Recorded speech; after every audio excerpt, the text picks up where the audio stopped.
Give us back our town. Beer, wine. So, thank you for joining. Hey, Ellie, come on, give us a kiss. Come on. Do admire the hanging gardens of Babylon on the way. They can't even cut that back properly. Hello. At last I've caught you asleep. You did hold up a Bible upside down, but you held it up. Hey there.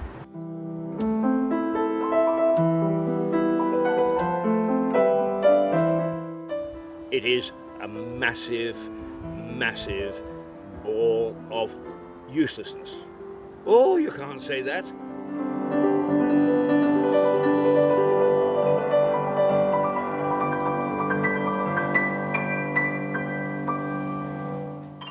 Why is it my romances all go wrong?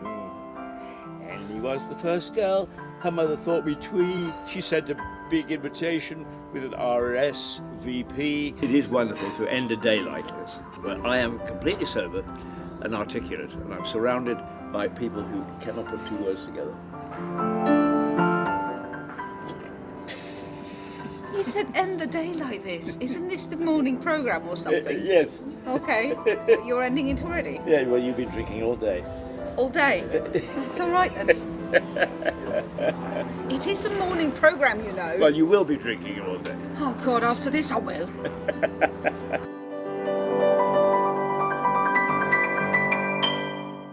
We've learned so much on this epic journey. We've learned what makes Lewis Lewis and what it's had to deal with in the past. We've learned... What else did we learn? I'm Mark Landsman. Little bit. Pray for me. Goodbye. Mirador TV. Thank you very much. Bye-bye.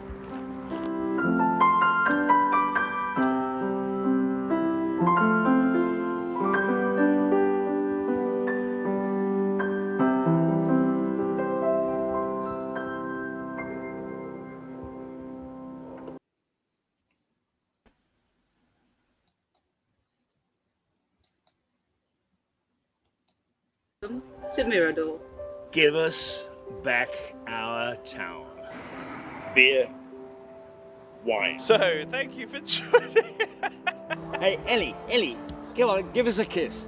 Come on. Do admire the hanging gardens of Babylon on the way. They can't even cut that back properly. Hello. At last I've caught you asleep. You did hold up a Bible upside down, but you held it up. Hey there.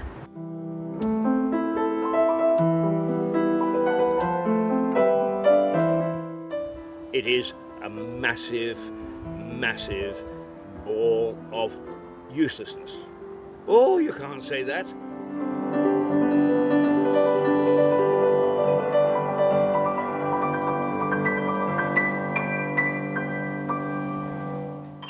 Why is it my romances all go wrong? Annie was the first girl. Her mother thought me twee. She sent a big invitation with an RSVP. It is wonderful to end a day like this, where I am completely sober and articulate, and I'm surrounded by people who cannot put two words together. You said end the day like this. Isn't this the morning programme or something? Yes. Okay. You're ending it already? Yeah, well, you've been drinking all day. All day? That's all right then. It is the morning programme, you know. Well, you will be drinking all day. Oh God, after this I will.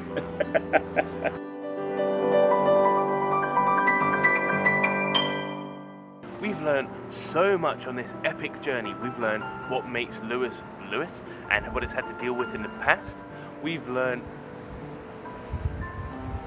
What else did we learn? I'm Mark Landsman. Little bit. Pray for me. Goodbye. Mirador TV. Thank you very much. Bye-bye.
Well, good morning, gentlemen. The court, Good morning. as they say, is all yours. Thank you. We're in session. Good morning, darling Philip. Good morning, sweetheart. How are you? Yeah. I'm very well. You know, it's the only way that we get to see each other nowadays is through Keith being some facilitator of Matchmaker, chaperone. That's exactly. I'm not sure I want it as chaperone as well. You know, we are Romeo and Juliet. We are Pyramus and Thisbe, you and me. There's no doubt about it.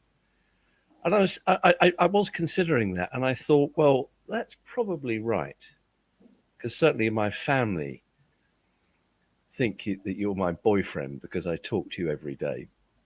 Yes. But it's an entirely platonic relationship, Richard. It is exactly that. I don't think I've ever knowingly touched you. No, you never have, thankfully. And No. with your height, that would be a worry.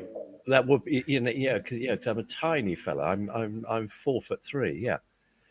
But I did think that it's a bit like the school disco, where I always end up with the fat ginger one.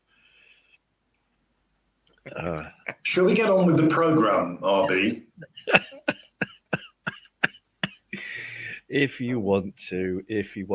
Philip, today, it's lovely to have these chats, informal chats about things, principally about matters legal. Today, I'd like for us to be able to talk about Lewes Crown Court. Yes. But by which I mean the building in Lewes. Yes. Because this broadcast is watched by a man and his dog from Lewes. And the dog's in the room with me here, in fact, as I speak.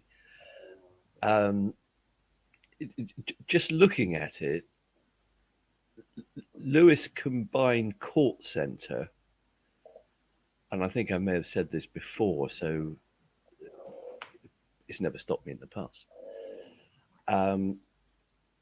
There's Lewes with 4 courts in it. There's 2 courts in what is mainly the Magistrates' Court in Brighton. There are 4 Correct. courts in Hove. And Correct. in fact, there are 2 courts which have been incorporated into the system within Chichester. But I'd like That's to talk right. about, I'd like to talk about the one in Lewes, please. And I just want to start by asking you this: do you know any court? I suppose, with the possible exception of the Central Criminal Court, what's called the Old Bailey. Do you know of any criminal court that has more impressive courtrooms than Lewes? I personally don't. The nearest I can think of, but it doesn't get anywhere too near, is Aylesbury, or the old Yes. Aylesbury Court. but that's many years ago since I've been there. No, you're talking about the old Aylesbury Court, exactly. Yes, it's I think I must be. Yes. So no, currently I can think of nowhere, certainly that I've visited. It is a magnificent building, even now. Yes. And of the it was built in the early 19th century. Well, it began in 1808, finished in 1812. The reason I wanted to talk the frontage we see today is very, very similar to what it would have been then. The top three windows, as we now know them, above the Doric columns at the entrance, were in fact reliefs when it first opened, representing the good qualities of man. It was built in the classical style, designed by an architect called John Johnson, and it was made of Portland stone. Later on in the 19th century, it was extended to be the size we see it today. It was always known actually as County Hall, because up until 1938, it was run not just as a court or courts, but also with what we would call local politics. Hence its original name, County Hall. In 1938, what was then the County Council for Sussex moved out, and they went to what's now the Pelham Hotel. They moved again to what's now their current venue, but so they went to the Pelham, and it was only then that what you and I know as Lewes Crown Court, main building, it became purely an assize court. So it was purely to administer justice on the most serious matters. So it was an assize court. There were two courts only, the ones we see today, courts 1 and 2, who in their refurbished state are pretty much as they were. In those days, there were 3 assize courts, and bizarrely, I found this quite curious, bizarrely, Lewes was the least used, mainly because the transport in the county was appalling, as were the roads. Horsham Assize Court was the main one, and the other one that was very popular was East Grinstead. Anyway, the Courts Act of 1971 created what we know as the Crown Court. It did away with the old assizes and the quarter sessions, which were even rarer, hence the quarter sessions, where High Court judges would visit, stay in lodgings, do the most serious felonies. Now, there are four, as you've said, criminal courts, but there is a 5th court in the building, which is for family and civil matters, hence it being known as a combined court centre. Phil, I'm just going to pause you there because I see that Keith went off to get himself a coffee, and I nodded off for about 10 minutes there, and I'm glad that you covered for me. That's very kind of you. I did warn you. You asked me to do some research, Richard, and there's more to come. Oh, good grief. Seriously, I've heard your closing speeches, Phil. Seriously. Well, you call them mesmerising. Others have called them deeply soporific. I've certainly had the experience of people nodding off in closing speeches, and it's a terrible thing, isn't it? Where you get a juror who falls asleep. I may have told you. There's that wonderful anecdote about the jury in session, dealing with some horrible sex case. And the complainant in the witness box was simply unable to say the words of what her attacker had said to her, something really, really awful. Yeah. What he wanted to do with her, or what he was going to do to her. So the judge asked her to write it down, and it was then passed along the jury to read. But one juror had fallen asleep,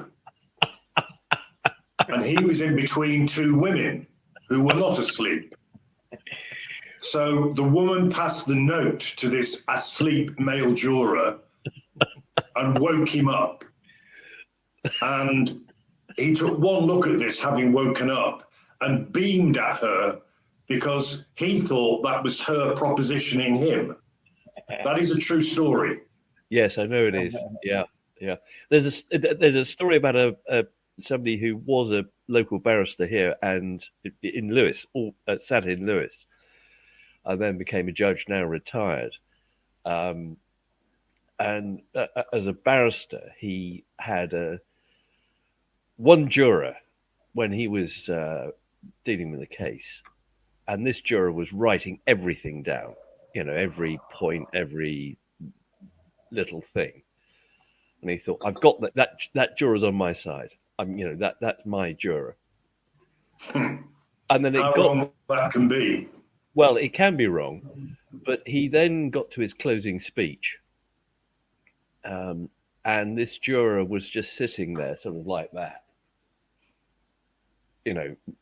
apparently completely asleep. And so the barrister said, sorry, Your Honour, can I just have a comfort break? Thinking that it would wake the juror up and everything would be okay.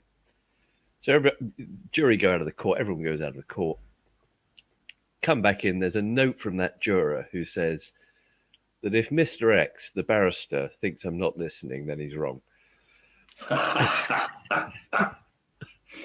that happened. You mentioning the term comfort break. Yes. A now recently retired judge from Lewis, who sat in Lewis Court regularly, Judge Anthony, and he won't mind me mentioning this. Right. He hated the use of that phrase. He actually would say to you, and he said to me, I learned not to say it. He said, Mr. Meredith, don't talk in riddles. If you want the toilet, just ask to go to the toilet. Or there's always the water jug, isn't there? Yes. You need to have. Anyway, incidentally, Richard and Philip, me fetching the coffee was not because I was falling asleep on board, but I do have Parkinson's and it dries out my mouth, so I need to refresh it. No. Of course, I was only,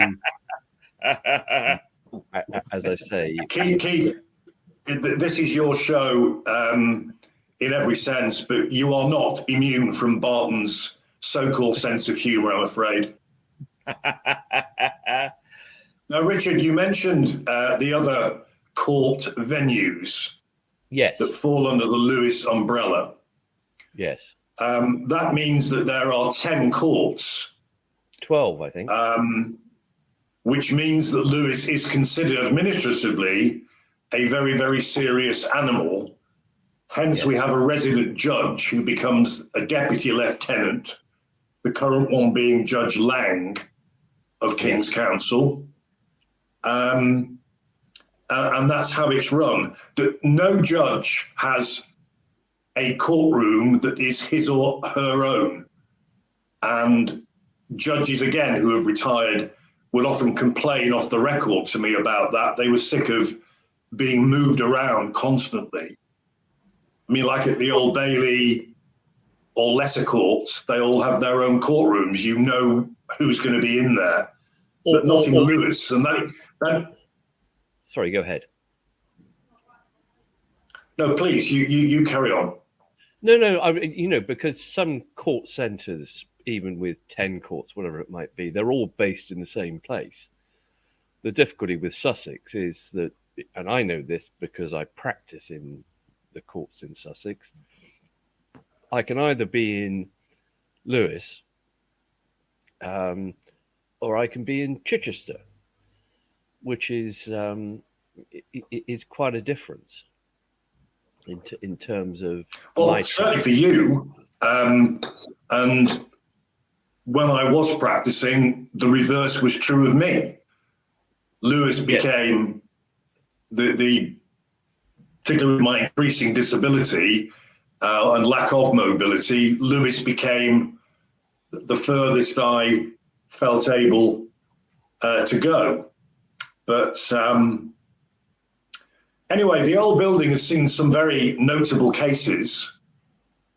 I mean, even its run-of-the-mill stuff can be pretty serious. Both you and I have done, on both sides of the fence, some very serious matters that wouldn't necessarily get into a law book. But the acid bath murderer, John Haig, was convicted at Lewis. Court one, Lewis. Yeah. Dr. Bodkin Adams. Oddly enough, Phil, Also, sorry. At some stage, I would quite like to talk about John Bodkin Adams because it's a fascinating case. The Harold Shipman. Yeah, well, what you should do is you should do for the viewer, and I use the term singularly quite deliberately, but the viewer. Thank you. And no doubt his dog. You could do on Bodkin Adams what you did on the Piltdown fraud. Yes, or you could talk about it as well. But, you know, he was the Harold Shipman, allegedly, of his time. But I've got a couple of odd little bits of extra information about him. That, but he. Well, it may interest you both that a great friend of my family, particularly of my mum, years ago, Roy Green, married to one of my mum's best friends. His GP was Harold Shipman. And until the day he passed away, he refused to believe point blank that Shipman was guilty. Refused completely. Wouldn't hear of it. So that's post-conviction. He still didn't believe That's it. post-conviction. Yeah. Yeah.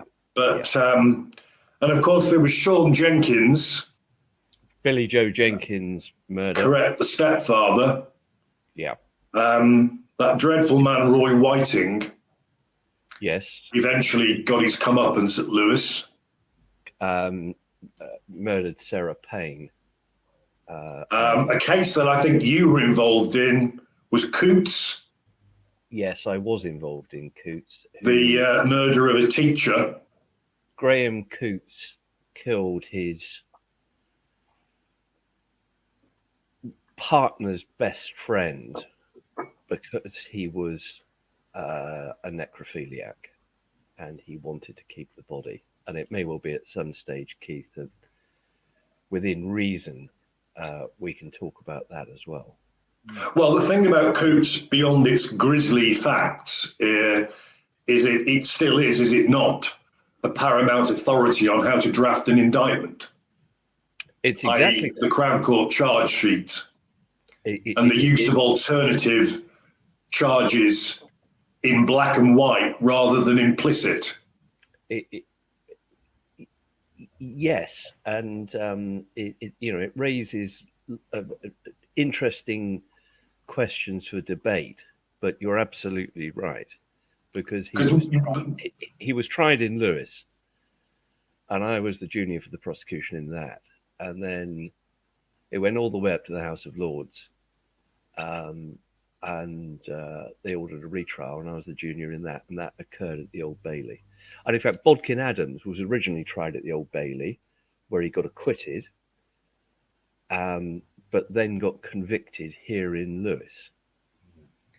So, if I'm not mistaken, Bodkin Adams was turned over, if you like, by the widow of a school teacher at St. Bede's. St. Bede's, of course, being the home of one of the great swindlers, Horatio Bottomley. I think you're absolutely right about that. Yes. Now, that is the most interesting piece of information this program has contained. And it has not involved either me or you, Richard. No, I know. I'm You afraid. see, Keith is clearly a natural. Of course, but I'm not sure a natural what. We'll just leave it there for our one viewer and his dog to decide what. I mean, he may have a dry mouth, but when he uses it, it's to very good effect. Listen, we're not careful, we're going to get the BAFTA award for comedy with this lot. But I first became aware of the impact of coots, not because of the trial, but of a case I was involved in. You may recollect that there were these huge animal rights protests at the Shoreham docks. Was that about animal rights for huge animals? Is that what you mean, or? No, animal rights to do with sheep in the main, the transportation of sheep. And a number of protesters were tried in Court 3 at Lewes by the then resident judge, Richard Brown. It was prosecuted in part by our old colleague, Richard Cherrell, now retired. I had a very, very minor chap, real tail end Charlie, who in the end pleaded guilty. But Coots reared its head very early on in that case because the indictment had to be re-amended a number of times to suit Coots. And another notable case was the tragic death of a number of firefighters at a local fireworks factory run by brothers called the Winters Brothers and their company. And they were all convicted of culpable homicide or manslaughter of those poor firefighters. Now, I mentioned Court 3. No, sorry. Two things. Firstly, you talked about animal rights protesters. Maybe at some stage I could talk about how I represented the Brightling Sea animal rights protesters when I was really quite junior. But it was the first time I was in the national press. Now you are showing off, aren't you? I am showing off. Phil, if I can't show off to you, who can I show off to? Thankfully, your volume is rather muted, so hopefully nobody can really hear you. Well, you're very loud, Phil, so that's good. And of course. Yeah. It's coming through loud and clear here.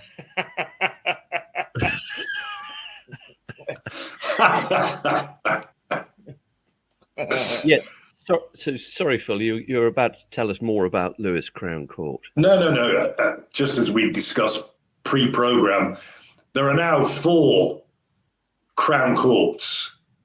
So the upstairs area, which had undoubtedly once been used for the local politics, that became, I believe that was some sort of council chamber.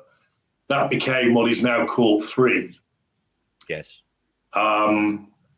At the far end of the lower corridor is what you and I know as Court 4, aka the broom cupboard. It's a tiny court. It's a tiny, smaller, worse laid out court for a Crown Court I have never come across anywhere else. Because it is, and during lockdown it was farcical, absolutely farcical. Anyway, that used to be the magistrate's court. Phil, you've spoken enough, mate. Court 4, and you'll confirm this, I'm sure, just by nodding your head. Don't talk. If you're defending in a case, you have the right to sit closer to the jury. So the prosecution are on one side of the court, and you get to sit nearer the jury. Is that correct? There's a slight nod there. I could see the sun glinting off his head there. Always been a nodding dog, you know that. Very much so. Very much so. Court 4 is so small that if you're defending in there, you feel as if you're sitting on one of the jurors' laps, talking to them. It's hopeless. Well, the last case I did in that court, where a very, very honest and very innocent, thank God, young man had been accused by an ex-girlfriend of indecency. I kid you not, one of the jurors, a female, was continuously looking over the front of the jury box at my notes. Phil, what I find difficult to accept about your story there is the thought that you ever make notes. Well, I started writing spoof things to amuse her. I didn't bother with the evidence. I just wrote sort of funny remarks. I thought that propositioning her would go too far, but it's never stopped you, Phil. Let's be fair. I've never stopped trying. My success rate is far behind yours. You have a 0 success rate in that regard. Anyway, coming back to Lewes Crown Court, there's a lovely cafe there, isn't there, within the building? Yes, if one goes through the front entrance, which is a rather cramped affair because the security is rather tight. The senior man is a lovely guy called Tyler, who runs a very tight ship and with his cronies. So once you've survived that gauntlet, run that gauntlet, you can then turn right and go down beyond Court 2, and you have the toilets and the cafe. And just in terms of this, because the one man, not his dog, I'm afraid, on this occasion, because dogs aren't allowed into the courts. If they wanted to go there, you can confirm, they're open to anybody at any time, aren't they? Yes, well, not only that, and certainly pre-lockdown they did, because you were very involved in this. They do open days, whereby the public can really see everything, not just the dock and the court. They can go downstairs and see the cells. I mean, perhaps we'll be running out of time now, but perhaps another time we could talk about that and move on to the prison and things like that. But the cells are a fascination in themselves. The old death cell will send shivers down your spine, frankly. Yes. I recall because it's on the Saturday in Lewes where we have our buildings open day. So lots of buildings become available to people. Not my house, I should say, even though I live very near the prison. My house isn't open to you. Well, who would want to see your house? Good point. Well made. It's like Manoir Fantôme at Disneyland. You're very kind. But I did one of these Saturday things. So it's an open day, and they decided that we'd have a little tiny mock trial, which I prosecuted, and a member of our chambers, Sarah Tate, defended. And I lost to her, of course I did. I've never lost to her in real court. And I knew you'd have to give that caveat. You are no. She's the one who's got the grievance about it. I promise you. But you are such an egotist, really. We had a trial, a little mock trial where the defendant, who I obviously cross-examined, was in fact the son of the judge, a judge that you know very well because of your, I'm not going to name him, but your common interest in a football team. Yeah. And I was cross-examining, and the judge intervened because he's got his son in the witness box that I'm cross-examining, and he's clearly trying to protect his son. He's an adult, for heaven's sake. And he said, that's not a proper question. And we had this quite, not exactly heated, but we had a debate, put it that way. Well, that particular judge, who I'm very fond of, does intervene in real life. Oh, no, exactly. Yeah. So it's very much of his nature.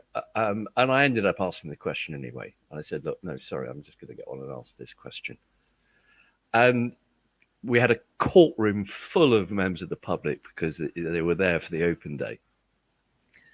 And afterwards, people came up to me and said, that was brilliantly scripted, the way you did that. And I said, that wasn't scripted. That's real life. Yeah. Yes. That just I remember doing a similar one at Chichester years ago with Irena Ray Crosby, our ex-colleague, defending, and that it just wasn't scripted. No. Of course, you can't. How are we doing the time, Mr. Keith? You're just hitting 30 minutes now, so it's almost time to say toodle pip. Okay, lovely. We've got Well, toodle pip it is. Yes, Keith, with your approval, and you can tell me off air if we don't have it, I'd like to carry on talking to Phil next week, if possible. Listen, we expect you to be at least a weekly feature. So the two of you had better keep your diaries at hand. Once a week and possibly twice when you're feeling in full flow. I've heard women say that to me, but not for a while, I admit. Well, we'll have to hear about those experiences too, I think, Richard. Not in my company, Mr. Keith. Gentlemen, thank He you can very have his much. own slot, if you'll forgive the phrase for that. Half hour. And we Big will kiss. see you next week. Look Big forward kiss to it. Phil. Toodle pip, gentlemen. Bye-bye.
Welcome to our third episode of Bottled Poetry.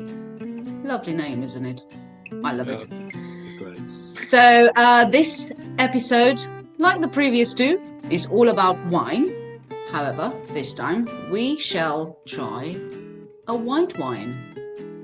And I have the lovely Fergus with me again, who is the founder of Camino del Vino, and he knows absolutely everything there is to know about wine. So if you like the look of the wine we are featuring, don't hesitate to give him a shout, an email, a call, whatever you like. Welcome, Fergus. Thank you very much again for being here. And this time... No, thank you. Thank you for having me. This time, it's all about white. Certain type of white. It is. It is about white wine. Yeah, we've done two reds now. We're going to move on to a fantastic white wine, I think, as well. But I'm quite biased because I'm a big Riesling fan anyway. But yeah, to give it away. So, there we go. As you mentioned, it's all about Riesling today. Anton Finkenauer. There we go. I was trying to read it backwards and I just couldn't. Yes. So from my understanding, these originally, when the vineyard was, it was basically the name Anton Finkenauer comes from the winery, which were owned by two brothers called Anton and Karl Finkenauer, and they're a bit like the Adidas brothers. They fell out and they wanted to do different things, so they split off and did their own little things with their vineyards. But since they've obviously passed away and the two vineyards have now come together, and they clearly produce a beautiful looking wine and it tastes great as well. The next thing I've noticed is a foreign word, trocken. Trocken, yeah. Trocken, which means... Trocken means dry in German. Dry, right. So this is very like, a lot of German wines are they're quite unusual to the general consumer, or they used to be. So because Riesling can come in a variety of styles. So it can be trocken, for instance, but it can also go from like a medium sweet wine to a very sweet wine. So trocken is a very, like, we know straight away as soon as we see trocken that this is going to be dry. We're not going to be fooled and have a sweet wine, basically. I can tell you that I will remember this word from now on. So if I ever look for a Riesling and I want a dry one, I know what to look for. Look at trocken. Yeah. But yeah, there are other, so for instance, in like trocken. So this particular white wine, so it's from, if you look on the back, you should see a little. Basically, this wine comes from a region called Nahe, Nahe. Yeah. And this is what's known in the wide world as a PDO, which is a protected designation of origin region. So Nahe is one of Germany's 13 PDOs, and produces essentially really great wines from that sort of area. Because I do have some little notes. Well, I say little, but it's not that little. So what's the Predictswein? I'm so sorry. My German is terrible. Predictswein? Yeah. Yes, Predictswein. So what is that then? So Predictswein goes by, we're really diving in. Predictswein, basically, because Riesling can come in a different type of styles. When I say styles as well, I mean it's very dependent on the level of sweetness. In Riesling, because it varies so much in styles, so from your trockens to your very sweet wines, the German wine authorities basically have come up with another classification of determining the amount of sugar that's going to be in this wine. It's wonderful. Just ask the tough questions. Yeah. Right. Okay. So before I very rudely want to open this, is there anything else you would like to tell me about it? Oh, wow. So a lot of Germany's wine growing regions are based in the southwest of the country. They're very close to the French border as well, so it benefits from the Alps as well, the slopes from the Alps. And it's very cool climate along this area. So it's along the the 50-degree latitude level of the globe, which is sort of the highest that the wine regions should really go in terms of what they're trying to produce, because anything higher from that, they won't benefit from the heat from the sun, which helps them grow. But yeah, it's just where they fall basically. And so it's very good. This cool climate as well is very good for Riesling to grow in as well, and then it helps with different styles as well, like we mentioned earlier. And because So if it's not from Germany, it's no good. It's very good in the Alsace region of France, which is actually they're very close in terms of geographic positions. They're basically the other side of the border with France. But those are your two main regions that are actually where you're going to get the best Rieslings, I'd say, in my opinion. Yeah. I see. And you mentioned the Hungarian wine, Tokaj, which is Tokaj is the town, the place that the wine is originating from, and Tokaj is the name of the wine. Now that's a Riesling, right? And that's very, very, very sweet. Well, so when I hear Riesling, I think of sweet wine. Nothing else comes to mind, just sweet. And Tokaj is very, very nice, but it's just so very sweet. I could never drink a glass of that. I went to Hungary a couple of years ago with a friend, and we went to a Hungarian wine tasting and explored all the Hungarian wines. And yeah, Tokaj wine, very, very tasty. Yeah. No, I'm very eager to just get into this bottle. Cool, all right, yeah. Can I? You can, yeah. So I'll give you a little, I'll give you a little precursor to what you should expect from this wine as well. Shall we talk about the glass first? Would you say this is okay for a white wine? Should. We've got very similar glasses, actually. Yeah. Oh. Nice. So so what is white? Well, a little bit different. I'd say a little bit better, but it doesn't really. At the end of the day, it's just a glass. If it's got steep facing angles of like a bulb shape, you should be fine. But yeah, white wines tend to come in quite a smaller size glass than your red wines. Why? Just because red wines, they tend to produce like a slightly wider collection of aromas and stuff like that, and so helping you really dig in when you put your nose in, collect all those lovely aromas in it. And I see. That sort of stuff. Does that mean there's no aromas to collect from a white wine? You would be very wrong. So this, for instance, is probably one of the most aromatic, is what a term is called in white wine, of the white wines that you can get. So you should get a hell of a load of notes in this. So it should be like floral notes, sort of citrusy notes, appley notes, and sort of stone fruit as well. So maybe a little bit of apricot in there as well, or peach as well could be another one. Oh. You like the bottle as well? I really like the look of Riesling bottles. It's simple and elegant. It's nice. Yeah. So that's a very classic style bottle of a Riesling. They're always very slim and elegant and long as well. It's just as soon as you set your eyes on it, you're like, that's a Riesling. Oh yeah. So there we go. Another new thing I learned today. Drinking wine makes you more clever. In our last episode, we talked about screw caps and corks. Exactly. Yeah. So this one, Riesling, I probably would not, if I was a winemaker, put a cork in it, because the grape is so elegant and so quite delicate, and any little bit of texture would impart on the flavour of the wine. So you really want to try and preserve the sort of freshness and crispness that this wine has. I thought you were talking about Christmas. Yeah. Okay. Soon. The crispness. Yes. And so yeah, a screw cap is very good as well. Very good. Wouldn't look past it if it's got a screw cap on a Riesling.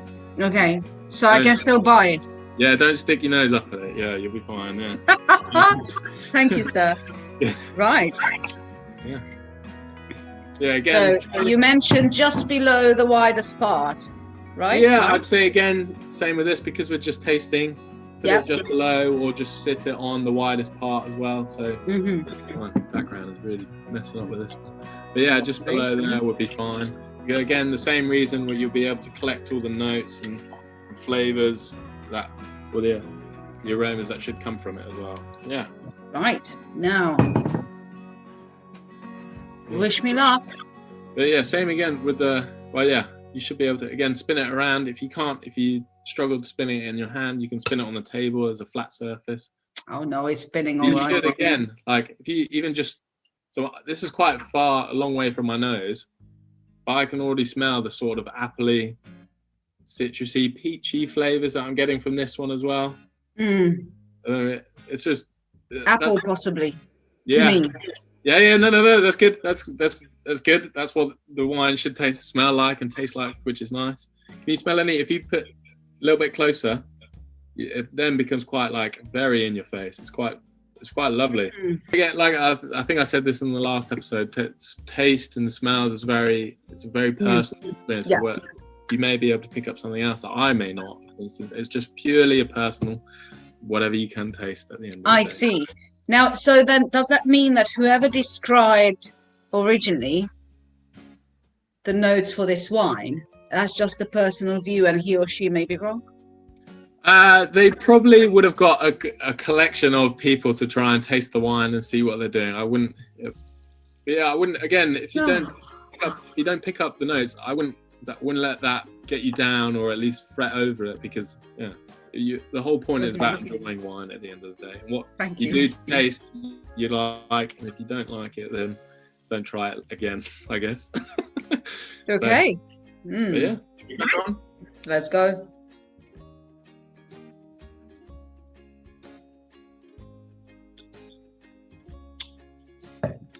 This is beautiful. Oh, this is very nice. Thanks. Yeah, this is why I'm a big fan of Riesling. I really love it. I mean, you can just talk by yourself. I'm busy. Can you just carry on with your story, please? This is to be enjoyed. It's really delicate. It's really elegant. It really is. Riesling's great for pairing with, especially if you're eating quite like Thai dishes as well. So like Thai green curry or something like that. But something that flavor wouldn't really, you wouldn't want to like have a big red meat with the wine, basically, because it's just two contrasting flavors. Red meat in itself carries quite a lot of like quite big flavors, which would really sort of overtake the wine and its elegance of the sort of florals and quite nice, crisp, green and citrusy and peachy flavors as well. You wouldn't want to do that. Whereas like Thai food or quite like light vegetables, for instance, like salads, this would be a lovely like lunchtime summery sort of wine. You'd want that sort of wine, that sort of pairing, because they don't. You basically, if you're trying to do food and wine pairings, you don't want too much of a battle. You just want them to sort of match one another nicely. You don't want to really be over ahead of one another. Basically, is what you're trying to go for. So like a salad would be nice. I'm gonna have a little bit more, I think. A little bit more. Someone does like Riesling. I hope you're not driving anywhere after this. This is very, very nice. So to me, it's lemon and apple, the main ones. Cool. That's good. I'd say that, yeah, you nailed it on the head. And it's not too overpowering either. So it's just the right amount of taste and smell, I guess. Right, I need to stop this. Otherwise, this is just going to be a recording of me singing into the glass or whatever. So, thank you very, very much. Is there anything else that we may have forgotten? Since this is one of your favorite wines, have you shared all your knowledge about this beauty? I believe so. Okay. That is, yeah, I think I'm all yes. I think I'm all good. Very good. Maybe in the future we can taste a different Riesling. Yeah, of course. Now you've got me hooked, I think, on this one. Well, yeah, we can do. Right. Yeah. Very, very good. Let's try them all. Yeah, let's do it. I mean, how long can a series be? We can go until next Christmas. I definitely recommend this. It is beautiful. Beautiful. You will absolutely love it. So, Fergus Wood, Camino del Vino, thank you very much. And we shall see you on the next episode, next time, next week, for another bottled poetry.